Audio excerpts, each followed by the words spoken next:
kicks, elbows, knees. But these are only 6 of the 8 limbs. The kick is a fundamental strike in Muay Thai. Like the jab in Western boxing, the kick is the long-range weapon of the sport. The kick's power comes from the torque generated by the rotation of the hips. It's the same principle that cracks a whip. Turning the hips just a few degrees forces the foot to travel a much greater distance and creates a lot of speed as it does. The longer the leg and quicker the rotation, the faster the kick. And unlike karate, Muay Thai fighters are also taught to strike with the hard bone of the shin. A Muay Thai kick can generate roughly the same force as a baseball bat, enough to crack a rib or a leg. That same focus and accuracy are at the core of the drip, and are the same principles that underlie the most devastating strike in Muay Thai. Basically, it works like a point of a knife. All the force is magnified by being concentrated in a small, hard area. Even if the elbow doesn't deliver a knockout, it will almost always leave a nasty cut and often end a fight.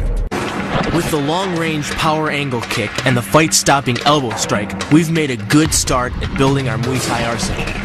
But there's still a lot to learn.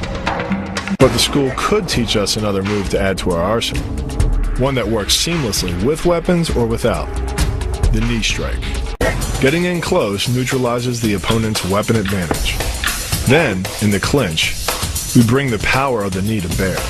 Unlike the kick, which relies on rotation to create power, the knee gets its power from leverage. Pulling our opponent down as we drive the knee up can deliver up to 2.5 tons of force, enough to lift a car.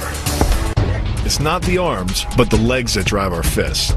Like a piston, the explosive power of the legs is capable of generating hundreds of pounds of force, all to a very vulnerable area, the soft underside of the opponent's jaw. Like the Hanuman move, the flying knee relies on the explosive power of the legs. But rather than spread the power of our blow over 2 fists, it concentrates it into the spear point of the knee and combines it with the force of gravity. The move is difficult but devastating. There's no opposing object to push against, so all the energy of the move must come from the momentum of the leap and the acceleration of the kick. The snapping motion of the lower leg functions much like a coiled spring. When unleashed, the kick reaches impact speeds of 20 miles per hour and delivers up to 400 pounds of force to the opponent's chest. The key to this synergy of speed and power is punch technique, punch location, and punch frequency. With your elbows tucked in behind your fist, the energy of each punch is maximized. And because the punch is delivered to your opponent's core along a center line, the more directly that force is transmitted to his body. The effect is similar to that of continually slamming a battering ram against a door. No matter how strong, it can only sustain so many blows before it collapses. This kick is all about speed. The further the foot travels, the greater its acceleration, and the more dangerous a weapon it becomes. Powered by the muscles of the hip flexor and the quadriceps, by the time your foot reaches your opponent's throat, it's traveling nearly 40 miles per hour. That type of speed yields over 1,000 pounds of force, enough to puncture the Adam's apple and crush your windpipe. The power of the takedown is derived from the simple mechanical advantage you hold over your opponent. By wrapping up his striking leg at the upper thigh, you've placed your opponent in what's called conditional stability. If he remains stationary, he could technically maintain his balance indefinitely. But by driving him backward and initiating a sweep of his other leg, you've added 2 destabilizing factors, and the loose center of gravity simply cannot hold. The tornado kick is a study in controlled chaos. A quick spin confuses your opponent. Then one knee is thrust into the air, launching your entire body high enough to fire a powerful kick.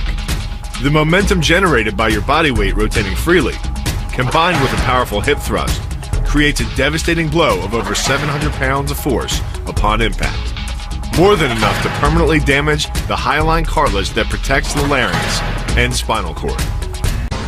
What makes this combo so effective is the momentum behind it. Powered by the running start and the most powerful muscles in the body, the quadriceps, the initial kick lands at 15 miles per hour. The second kick creates 3 times the injury-producing energy as the first. delivering over 650 pounds of force.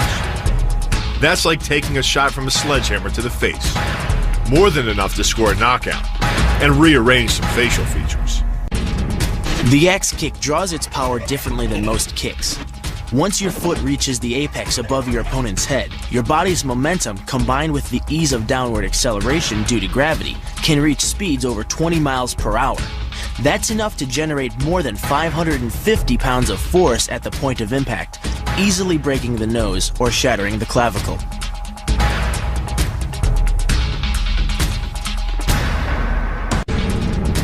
The power of this move comes from the spin. The rotation of the torso, combined with the foot at the extremity of that rotation, generates speeds of over 20 miles per hour. By the time the heel connects with the solar plexus, it is traveling 60 miles per hour and transfers over 450 pounds of force, enough to break ribs and even damage internal organs.